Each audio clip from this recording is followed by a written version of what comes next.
Good afternoon children, welcome back to my channel. I am Juma ma'am. I hope you all are fine. We are going to start today with History chapter 2, class 6 chapter 2 on the trail of the earliest people. It will be my session 1.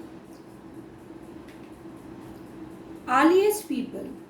Previous chapter we discussed about earliest people, and there we already got that idea that the people were that time they were mainly hunters and gatherers. You can see the slides, the upcoming slides also. In this slide you can see hunters. They were very alert, quick, and presence of mind it is very much needed because animals used to run very fast to catch them. Hunters are very proficient about that work, as well as gatherers. You can see the next term, the gatherers, who are collecting plant parts, know when fruits ripe, etc. So along with that, hunters are having this knowledge how to chase animal and how to hunt them, as well as the gatherers are also having that knowledge when and how to collect plant and which parts are important, which time fruits ripen, all this information. But all the hunters and gatherers what we have discussed early session, are they settled down in the same place? No, they moved. Why they moved? Because resources will be exhausted at one place, same place. All the resource, food and fruits, whatever they are getting, gathering or hunting, that can be exhausted.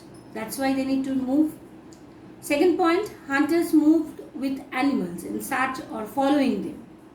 Search for them or the following them. Where the animals are moving, hunters are also moving. And plants. Plants are also the reason, because all the plants are not growing in the same season. The plants are seasonal, and also gatherers moved with them. The some of the place, the particular time, one kind of fruit or the plant is available which are eatable. But very next season, that plants are not giving any kind of fruit, so that in search of food they need to move from place to place. And finally, water source. Water sources, some are perennial and other seasonal. The where they are living, mainly beside the river, lakes or pond, all the time it is not filled up with water. Some of the time it is all through the year the water is there, that is called perennial, and others are seasonal. In search of water, the human being or that hunter and gatherers, they are moving from one place to another place. And finally, meet friends and relatives. In this slide, when what I have discussed about the earliest people, can you imagine that nowadays the children are playing games, they are going one place to another place using bus communication as the mode of communication, or different various mode of transports. Those transports were available in that time, in the primitive time? No. The people were playing what kind of, the children were playing what kind of game? The same game what we are playing right now? No. There are a lot of differences. We will explore about this thing in this chapter. How we know about these earliest people? Obviously through the excavation by the archaeologist, and finally the investigation and thorough research work by historians. Here another part, the people who are using the tools, what the tools they are using, on the basis of that we can also know about the earliest people. You can see the slide, the tools they use, they are mainly stone, wood and bone. There's three types of things: stone tools, wood tools and bone. To cut meat and bone, they will be needed that tool. To scrape bark from trees and hides from the animal skins, they will be needed that tools. To chop fruit and roots, as well as woods to make huts and tools. So these are the uses of tools, the three types of tools. Now my question is that when the stone, wood and bone, these are being used for making tools, they must be aware about the availability of this thing. So they are settling down near to the places where these three kind of tools can be made. For stone tools, they are living near to the hilly or the mountain areas or where the rocks are available, and as well as forest area, as well as in forest area they are getting animals, from animals they are getting bones. So these are the things, they are very efficient about this particular matter. You can see this, they are using the stone tools, they are making it, there are two ways. They are using mainly two process. First one is stone on stone. One stone used as hammer on another. You can put one stone over the another stone and using it as a hammer. And pressure faking, core placed on firm surface and hammer stone used to remove flakes. And that flakes can be used for a finer tools or sharpen the tools. You can see the picture. You can see this picture.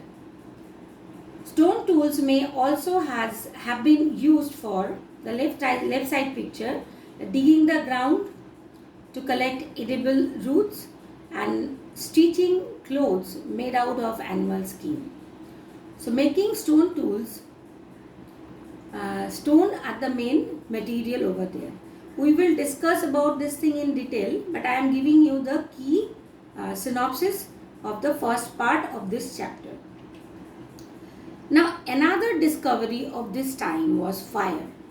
Traces of ash have been found many places. Archaeologists have discovered this thing. We can give one example as Kurnool cave in Andhra Pradesh. This suggests that people were familiar with the use of fire. Fire could have been used for many things, as a source of light, to roast meat and to scare away animals. So uses of fire to light, to get light, as well as to use for cook and to fear away animals. You can see this picture. This is the invention of fire. Maybe the two stones are rubbing through this, the fire has discovered. But that time that logic, the scientific explanation was not known with the primitive people. So whatever the key points I have discussed right now, this is only the synopsis of first part of this second chapter. I will go deeper with textual explanation along with the question answer during my next session. I hope it will help you to understand the topic as well as content more clearly. Okay, till then, stay safe and goodbye.